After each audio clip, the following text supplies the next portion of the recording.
নমস্কার। আজকে 'ধুরন্ধর টুর' trailer, breakdown এবং স্টোরি প্রেডিকশন বলব।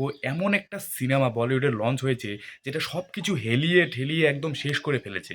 মানে এত বড় বড় সিনেমা, ইয়াশের যে স্টোরি আসছে 'টক্সিক' সেটাকেও পিছিয়ে দিয়েছে। সেটা অফিসিয়ালি আসেনি, তারা বলেছে অন্য কারণে পোস্টপোন করেছে। কিন্তু এমন একটা সিনেমা যেটা এত সুন্দর অভিনয় করেছে, সঞ্জয় দত্ত থেকে শুরু করে যত নায়িকা যে আছে সে নিজেও যে বন্দুক দেখিয়ে যে এত সুন্দর অভিনয় করেছে, আর এত ভালো ভালো প্রোডিকশন, এত সুন্দর সুন্দর যে ইফেক্টগুলো দেখিয়েছে, অ্যাকশন সিন সব কিছুকে একদম টনটনা।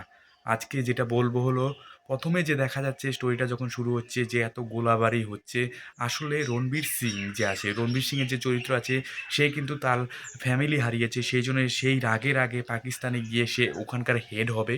হেড হয়ে সে সমস্ত কিছু নিজের আয়ত্তে এনে তারপরে সমস্ত পাকিস্তান যে আমাদের দেশের মধ্যে এসে যে অনেক রকম লালকেল্লা থেকে শুরু করে অনেক রকম বোমাবাজি করছে, এগুলোকে সমস্ত কিছু ভেঙে দেবে, সেরকম একটা একদম এজেন্টের মতো কাজ করছে। সে কিন্তু নায়িকা যে আছে সে কিন্তু বন্দুক উঠাচ্ছে, তার বাবার দিকেও উঠাতে পারে, আবার রণবীর সিংয়ের দিকেও উঠাতে পারে, যে নায়িকা জেনে গিয়েছে যে সে একটা ইন্ডিয়ার একটা স্পাই। সে বুঝতে পেরেছে যে ইন্ডিয়ান আর্মির একটা লোক, যে অনেক ভিতরে ভিতরে অনেক কাজগুলো করছে পাকিস্তানকে ধ্বংস করার জন্য, সেই জন্য বন্দুক উঠাতে পারে। তাছাড়াও যে আগের যে রণবীর সিংয়ের যে দাড়ি ছাড়া যে লুকটা আছে, সেটা ট্রেনিং পিরিয়ডের লোক হতে পারে। যখন ট্রেনিং নিয়েছে, যখন আর্মিতে কাজ করবে, যখন ট্রেনিং নিয়েছে এজেন্টের, তখন যে সিনগুলো আছে সেই সিনগুলো দেখাচ্ছে, সেটাই কিন্তু তাছাড়াও যে সমস্ত রকম সঞ্জয় দত্ত যে যখন জানতে পারবে সঞ্জয় দত্ত যার হয়ে কাজ করছে, সে কিন্তু তার হয়ে কাজ করতেছে। কিন্তু আমাদের যে 'ধুরন্ধর 1' যখন চ্যাপ্টার 1 এ যখন জিনিসটা বোঝা যাচ্ছে যে সঞ্জয় দত্তর হয়ে কাজ করছে, কিন্তু পরবর্তীতে কিন্তু সে আলাদা হয়ে যাবে, এরকমটাই দেখা যাচ্ছে।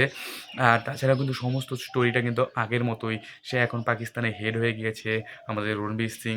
সে এখন সমস্ত কিছু কন্ট্রোল করে, সমস্ত কিছু একদম নিজের দায়িত্বে এনে ফেলবে। আর সমস্ত ব্যাপারটাকে নিজে পরিচালনা করে পাকিস্তানের যে আমাদের ইন্ডিয়াতে এত রকম কাজ করছে, সমস্ত কিছু ভেঙে ফেলবে, আর সমস্ত কিছু পরিবর্তন করে ফেলবে। এরকমটাই এই ট্রেলারের প্রেডিকশন, স্টোরি প্রেডিকশন দেখে বোঝা যাচ্ছে।